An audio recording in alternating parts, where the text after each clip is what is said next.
asubuhi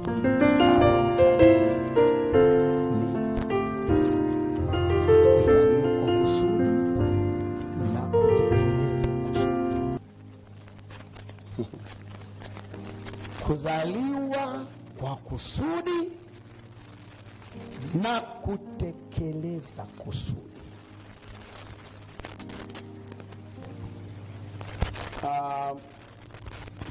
Kabla sijamuombea mtu, kabla sijaenda mwendo mrefu na mtu, huwa ninapenda sana nijue anajua nini kuhusu safari yake. Bwana Yesu asifiwe.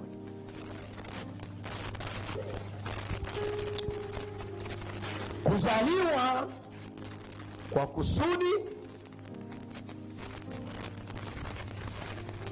na kutekeleza kusudi. Haya ni hili ni somo muhimu kwa mtu anapookoka wa siku nyingi, anaanza maisha yetu yote. Ni muhimu kukumbuka kwa nini tumezaliwa. Kuna kuzaliwa katika mwili, kuna kuzaliwa katika Kristo Yesu. Yote ndazungumzia, kwa sababu hakuna mtu amezaliwa kwa bahati mbaya.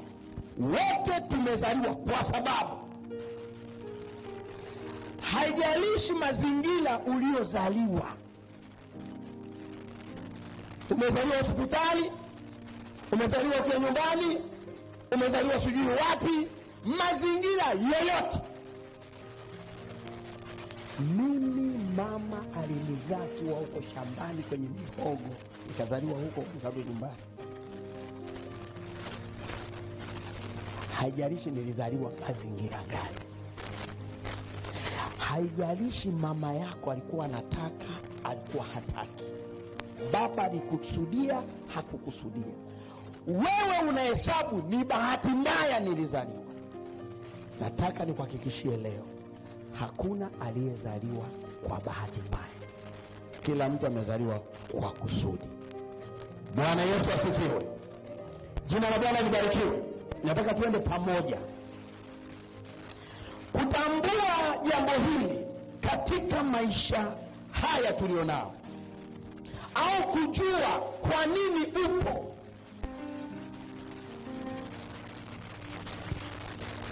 Inakusaidia kuishi maisha yaliyokusudiwa.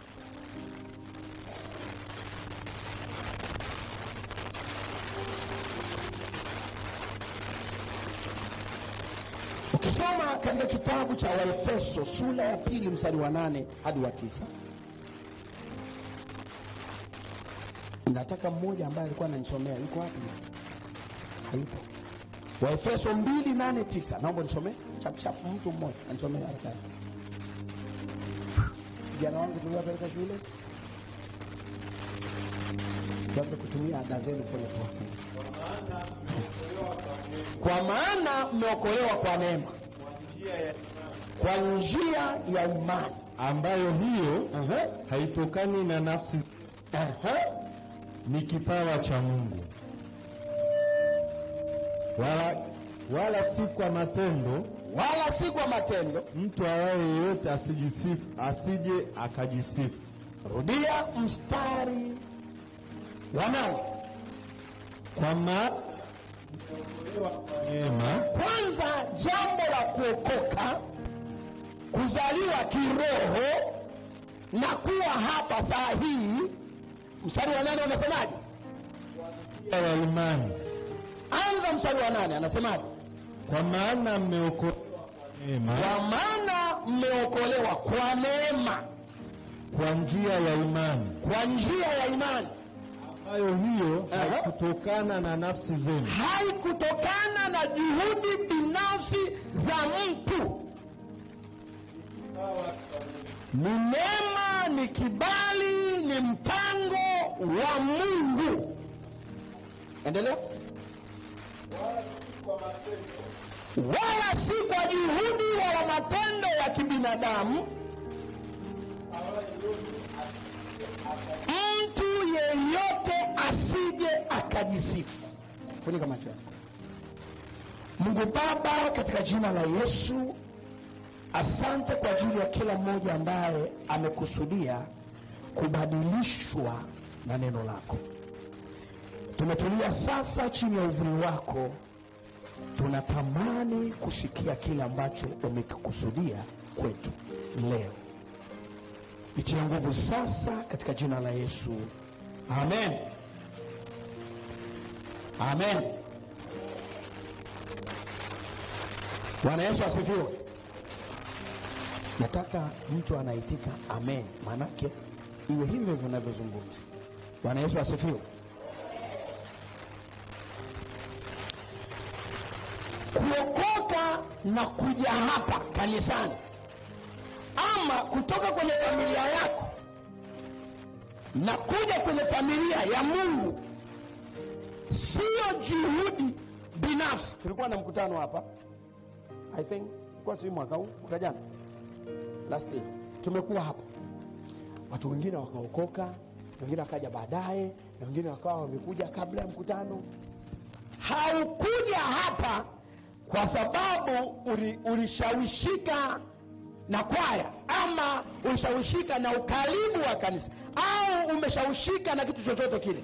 Yaani umekuja hapa kwa maandiko haya au mistari hii ni utaratibu ama mpango wa Mungu kukuokoa. Sasa kwa nini amekuokoa? Ndio maana tuko hapa sasa tuweze kujifunza. Kwa nini umekuja? Kwa nini ukuendelea kuwa Mkatoliki?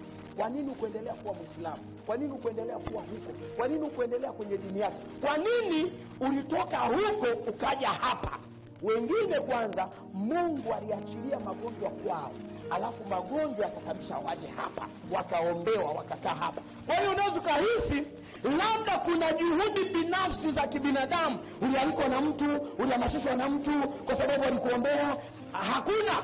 Swala la kuokoka ni programu ya Mungu, ni mpango wa Mungu, alafu akuokoe.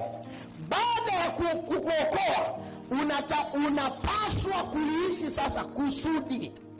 Sio, nielezee. Hakuna mtoto kwenye nyumba yangu, nina watoto wanne. Hakuna mtoto katika nyumba yangu ambaye alizaliwa akiwa anafanana na mwenzake. Iwe sura, iwe tabia, kila mmoja yuko wake kabisa. Kwa nini? Tabia na umbo, sema umbo. Umbo la mtu linawakilisha kazi anayoenda kuifanya. Takupa maandiko. Usije kusema mimi mbona Mungu amenipa nimekuwa mrefu. Mbona Mungu amenipa mimi nimekuwa mpana. Mimi mbona Mungu amenipa nimekuwa hivi. Ndio nikwambie, kwa vyovyote ulivyo, umbo linawakilisha jukumu ulilo nalo. Unaniangalia? Yaani kama wewe ni mwembamba kama msumari, mshukuru Mungu. Ni mnene kama kitu fulani, mshukuru Mungu. Kwa nini? Kwa sababu tabia na umbo umepewa kwa sababu ya kusudi. Nakupa mfano. Napenda sana mtu anayesikiliza kwa umakini, itakusaidia. Leo hii magari yanayotengenezwa, kwa mfano uchukue magari ya Kimarekani. Kuna magari ya Kimarekani ambayo lami yake ni kama sakafu hii, imenyoka, iko smooth, iko gari zake ile bampa la mbele linaweza likawa lina lami hii iko hapa, lakini hakuna mahali inaenda inagongesha. Kwa nini? Kwa sababu lami, yani gari limetengenezwa kulingana na lami gani inakwenda kutumia. Umeelewa vizuri? Sasa lilete hilo gari la Marekani lililoshuka hivi bampa, uje upitishe kwenye barabara zetu za zinazoenda Temeke, kitu gani sijui huku wapi, Mbande sijui. Unakuta katikati ya barabara kuna shimo, utafikia handaki. Mbunge Matiang'i anapita hapo, makamu wa rais anapita hapo, sijui nani anapita hapo, wanalikwepa liko hapo. Kwa hiyo magari yakitoka huko yanapelekwa garage, afu yanawekewa vitu vinaitwa liinuke juu, kwa sababu huku kuna mahandaki, kwenye barabara yetu kuna mahandaki. Kwa hiyo sasa linatengenezwa kulingana na mazingira linakoenda kufanya kazi. Umbo lako wewe linafanana na jukumu unalokwenda kulifanya.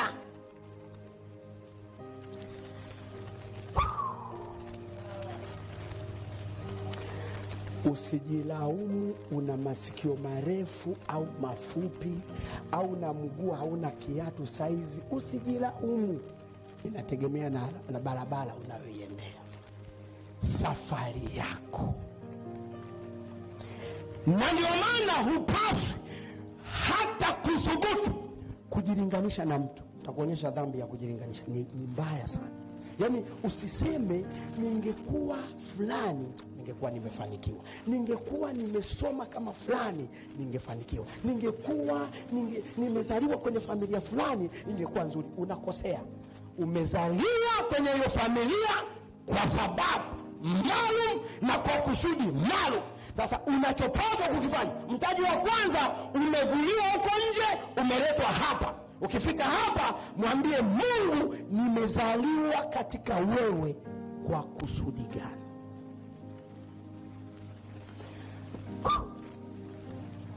Nitoga mfano hapa nikasema, kwa mfano kinywa chako kina meno aina kama 4 au 3, 4, 5.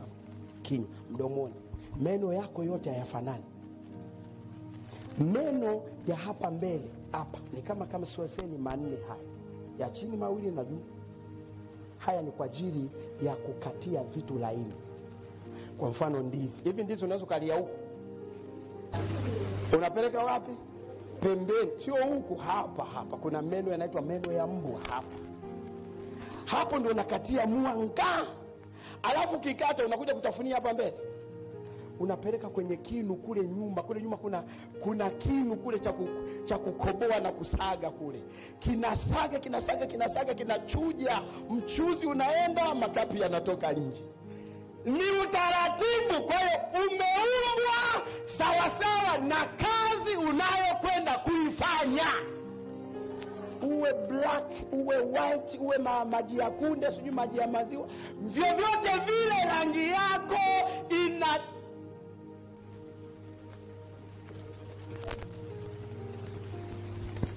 Waefeso sura ya 2 mstari wa 10 inasemaje? Ule mstari wa 10 sasa. Hapo kwenye sura hiyo mstari wa 10 unasemaje? Usomea haraka. Maana tu kazi yake. Tuliumbwa katika Kristo Yesu. Tutende matendo mema. Ambayo tokea awali Mungu aliyatengeneza ili. Hivi hii mistari mnaielewa? Ili mstari wa 10 mnauelewa? Hebu soma tena. Maana tu kazi yake. Maana, hebu sikiliza, hebu stop hapo. Mungu niangalie usoni. Biblia inasema sisi tu kazi yake. Kwa mfano, viungu vinavyotengenezwa na udongo, ile ni kazi ya nani? Tunaita kazi ya mfinyanzi, si ndio? Kazi ya mikono ya mfinyanzi. Tunaona kuna chungu, si kuna vitu gani, hata vikombe vya udongo ni vya mfinyanzi. Mfinyanzi anatengeneza kitu anachokitaka. Chungu, sisi tu kazi ya mikono yake. Alafu anasemaje? Tuliumbwa katika Kristo Yesu. Tulitengenezwa katika Kristo Yesu. Tukatengenezwa, tukaumbwa. Alafu Tutende matendo mema. Sikiliza, tukafanye kazi nzuri ambayo tokea awali Mungu aliyatengeneza ili tuenende nayo. Sikiliza, ina maana Mungu alishatengeneza, ana project moja kubwa. Sasa hii project alichokifanya, akatengeneza mtu ama kitu, niseme mtu atakayeenda kuifanya ile kazi. Ina maana kilichotangulia ni alitengeneza project, alitengeneza kiwanda, alitengeneza vitu ambavyo vinahitaji viendeshwe, visimamiwe, vikue, viongezeke katika ufalme wake. Baada ya kuvitengeneza, akaenda kumuumba mtu, akatengeneza mtu atakayesimamia. Sasa unachosimamia hiki, lazima huyu anayetengenezwa awe na uwezo. Sikiliza umstari, umegawanyika. Anasemaje? Mstari. Maana tu kazi yake. Tuliumbwa katika Kristo Yesu. Hebu sikiliza kuanzia hapa. Tuliumbwa katika Kristo Yesu. Tutende matendo mema. Alafu ambayo sasa sikiliza, ambayo tangu awali, yani tangu zamani, kabla wewe hujaumbwa, hii project ishatengenezwa. Kwa hiyo anatengenezwa mtu kulingana na project ambayo ilishatengenezwa. Sasa anatafutwa mtu kama wewe. Sasa wewe unaokolewa, alafu katika Kristo Yesu unatengenezwa, wanakushape. Akisha kushape, unafanana na jukumu. Nikuulize kitu. Unajua katika Kristo Yesu kazi yako ni nini? Wangapi wameokoka? Wengine hata wana wake. Nauliza wangapi wameokoka kabisa? Okay. Umekuja kufanya nini hapa? Kuongeza idadi? Kujenga kanisa? Kununua mabati? Wewe umekuja kufanya nini hapa? Na kutekeleza kusudi. Kusudi gani? Ambayo Mungu kuabudu. Mimi waliniambia nini? Kwa hata sielewi, ndio nimekuja.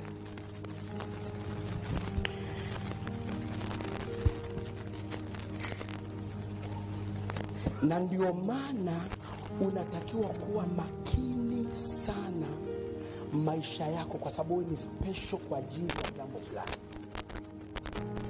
Alafu namna ya kutumiwa wewe, namna ya wewe kutumiwa, yani iwe akili yako, iwe mwili wako, iwe roho yako, iwe vitu gani, namna ya kutumiwa wewe, lazima uwe unamuuliza Mungu, mimi natakiwa nitumiweje? Kwa nini? Hivi gari, ukinunua gari unakujaga na kitabu kimoja kinaitwa mali, au tukiitaje kwa Kiswahili, kama mwongozo, utaratibu wa kutumia gari umeandikwa. Sasa wewe una kitabu chako yaani wewe namna ya kutumiwa.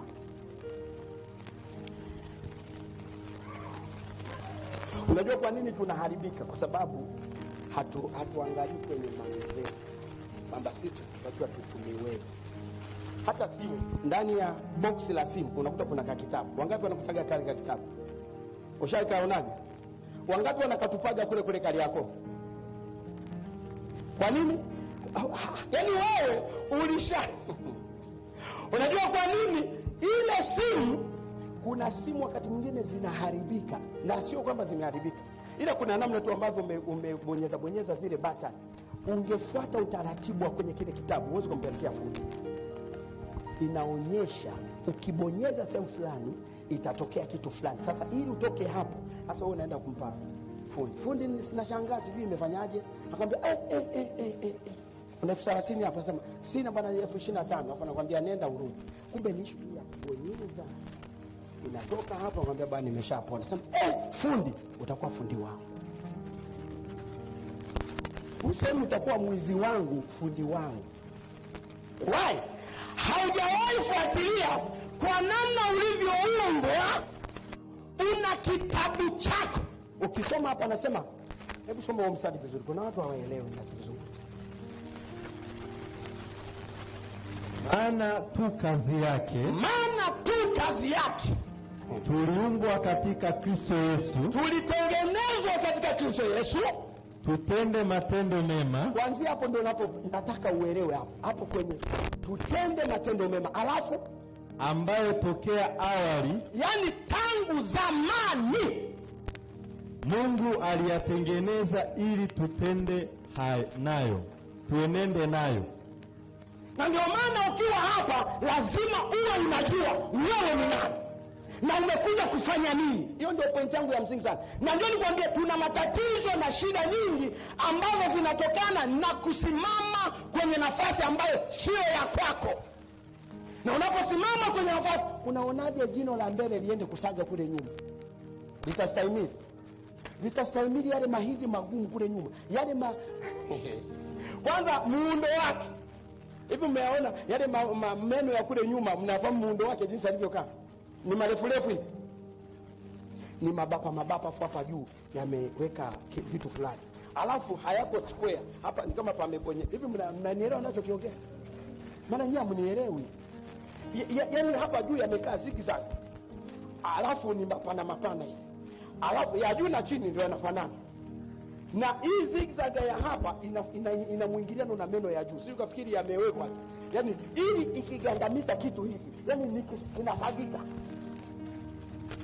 Umeumbwa, umbo lako linafanana na jukumu lako. Ndio maana jeshini wafupi wanatakiwa na warefu wanatakiwa. Kuna majukumu ya wafupi na warefu. Usimdharau mfupi, uwe na nidhamu. Mwambie jirani yako uwe na nidhamu na mimi.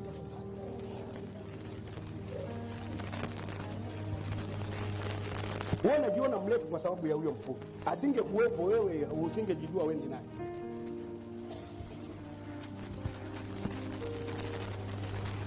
Jeshini kuna matundu mengine yanatakiwa aingie mtu mwenye mwili mdogo na mfupi ndio anapenyeza hapo. Mnene hawezi kuingia hapo. Sasa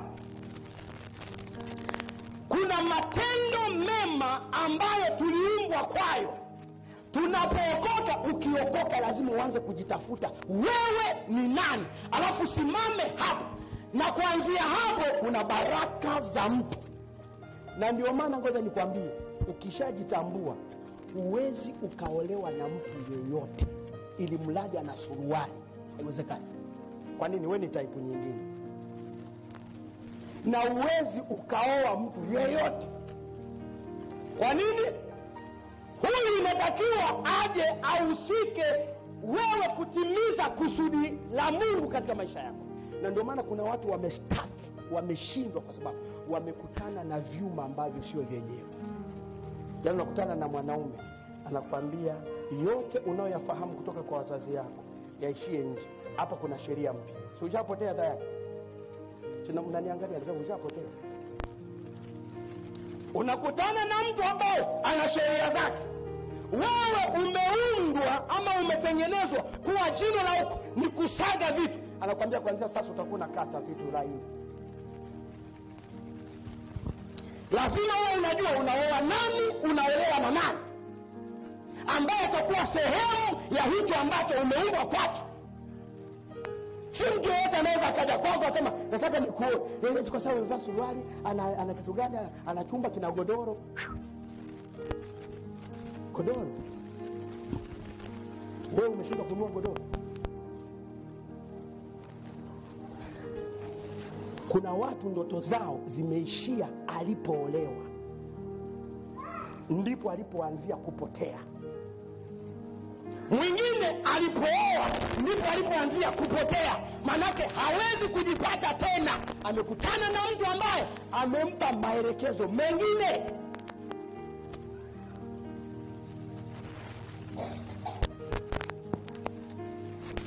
Sikiliza vizuri na uwe makini. Na ndio maana wengine wanajiraumu, tangu nimeolewa ndoto zangu zimeisha. Ndio umeolewa na chuma tofauti na wewe. Mwingine anafika waambia sikiliza. Unamsahau baba yako na mama yako na ndugu zako. Why? Umekutana na mtu ambaye sio sehemu ya maisha yako. Ni afadhali uchelewe kuliko kawai mahali ambapo sio. Kweli uongo?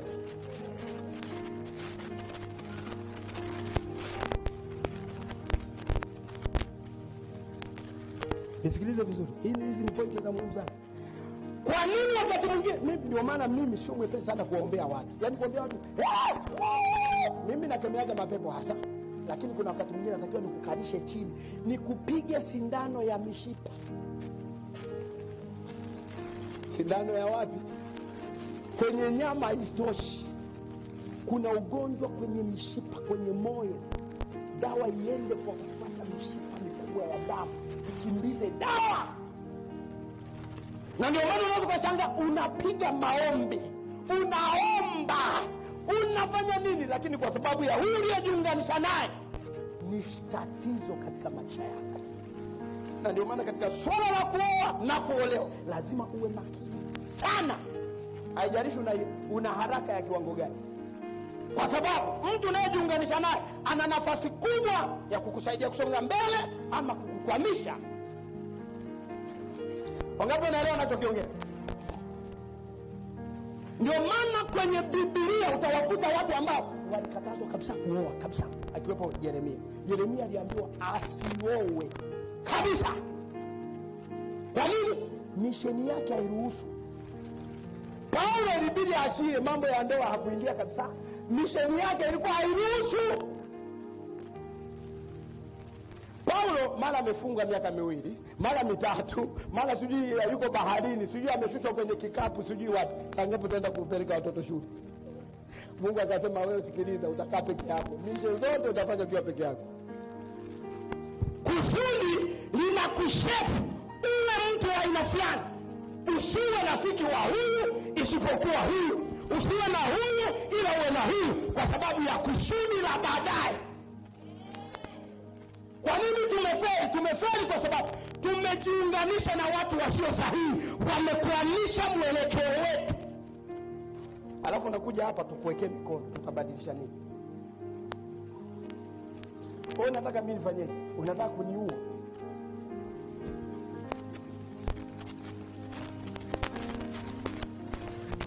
Mwingine alimwambia hiyo ni kuna mtu mmoja aliambiwa, sasa mwache huyu mke wako huyu, nenda kaoe kahaba. Kama sikosei ni Isaya. Osea, nenda kaoe huko. Mungu anatafuta mtu atakayezaliwa kwenye tumbo la yule kahaba, na wewe ana shida naye. Hana shida na kahaba wala wewe, ana shida atakayezaliwa pale katikati pale, ndio ana shida naye. Simaanishi mwache mke wako uende huko, nasema zamani. Ninachojaribu ni pointi yangu ya kusema hayupo anayezaliwa kwa kusudi lake. Yaani unazaliwa, na ndio maana haijalishi umezaliwa zaliwaje, madamu umezaliwa, Mungu ana kazi na jukumu na wewe. Na ndio maana lazima uwe na nidhamu juu ya maisha yako mwenyewe. Lazima uwe unajua hivi, nani anayelala na mimi? Naenda kumpa viungo vyangu nani? Si kila mtu. Kuna watu tumekuwa na mwingiliano nao katika swala la mahusiano, wameua kila kitu kilichokuwa ndani. Zile ndoto zetu zimeuawa. Yaani kuna watu ambao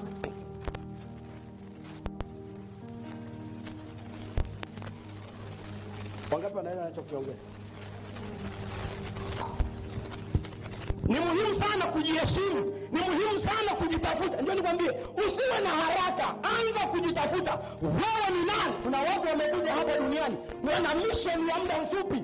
Yesu ndio yani Yesu ilikuwa sio lazima oe, yani ilikuwa ana miaka 3.5 ya kazi. Anaoa watoto anamwachia naye. Hakuna kuoa. Akajikaza, kaondoka zake. Hajaacha mtoto hapa. Angetuachia kina Yesu hapa tungekuwa tunapata shida zingine za kuabudu hapa. Kaondoka, hakuna mtoto wa Yesu hapa.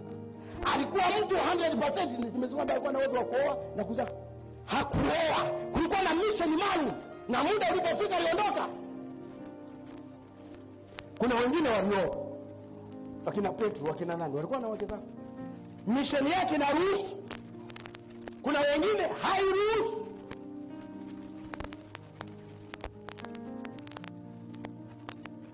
Ndoa ni taasisi. Kwa unakuwa na taasisi mbili. Kwa hiyo hii taasisi Mungu anaona kufanya. Hii kwa mission yako taasisi hii. usijue ni nani. Ni Mungu anapanga wewe ni nani. Na njoo nikwambie, kuna watu ambao ukiishi kwenye kusudi ndio unaanza kuwa unaingia kwenye mlango wa baraka zako. Baraka zako ziko kwenye kusudi, haziko nje ya kusudi. Na unaposhindwa kukaa kwenye kusudi la Mungu haraka, unachelewesha baraka kwa sababu ziko hapa. Na ndio maana mtu mwingine akioa ndio anafilisika. Kabla hajaoa ana hela. Mwingine baada ya kuoa ndio anatajiri. Why? Kuna watu wakija kujoin katika maisha yetu wanakuwa ni sababu ya sisi kumove.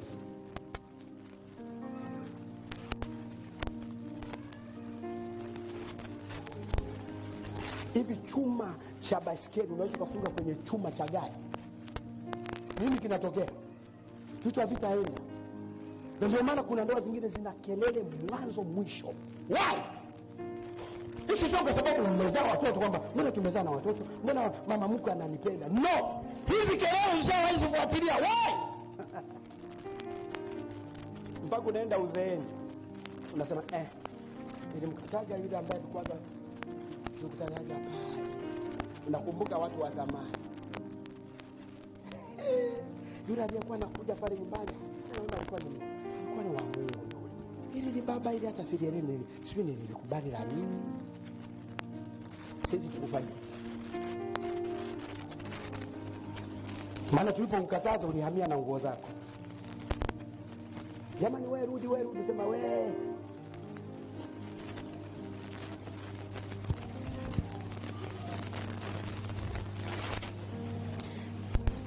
Ni muhimu sana.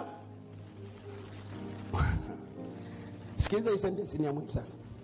Ni muhimu kujua kuwa vile tulivyo ndani ya Kristo ni muhimu sana kuliko kile tunachokifanya.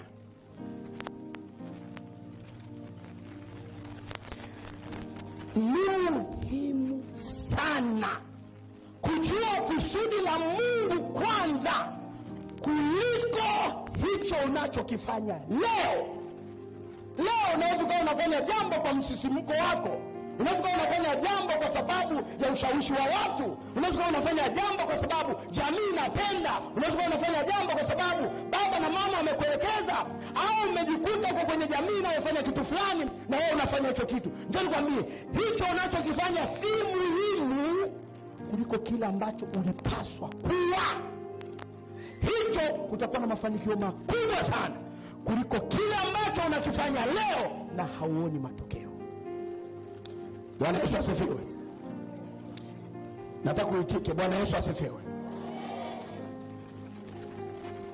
Kufanya kile ambacho tunapaswa kufanya tunatiwa nguvu.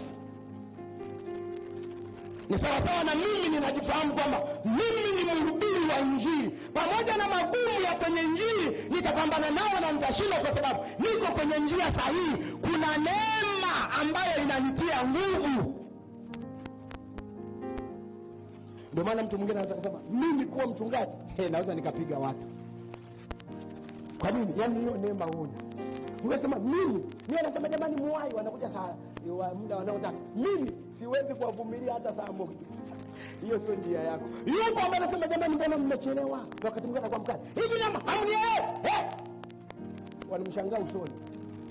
Wanashangaa naye mbona mkali kwa sababu gani? Mwisho unakuwa mpole na haya twende pandia nyumbani.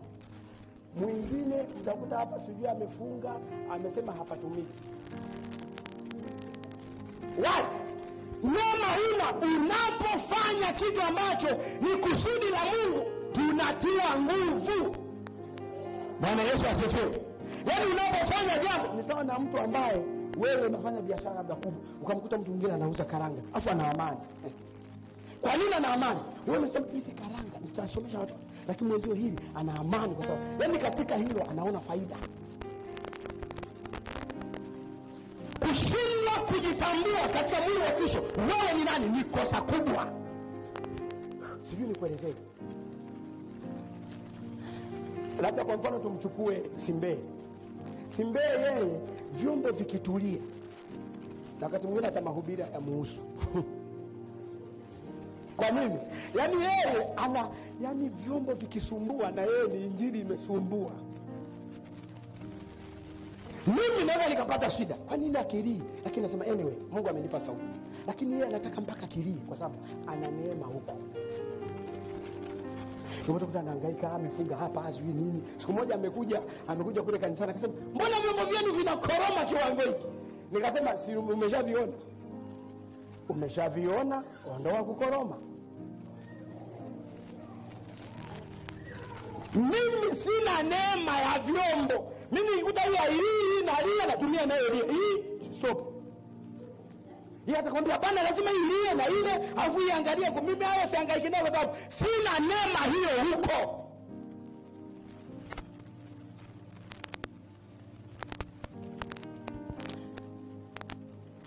Ni rahisi yeye kuchukua hela zake akanunua pini. Wewe unashawahi kufikiria kununua pini kwa hela zake? Yanakuhusu. Mpaka jamani pini. Hata unashangaa pini za nini? Hata mimi naweza nikashangaa hivi pini za nini? Lakini yeye labda anajua pini zina umuhimu wake.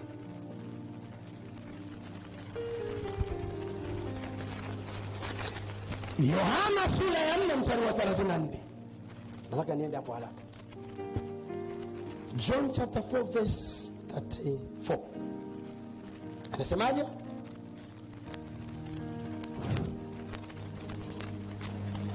Yesu akawaambia. Yesu akasema akawaambia, chakula changu ndicho hiki.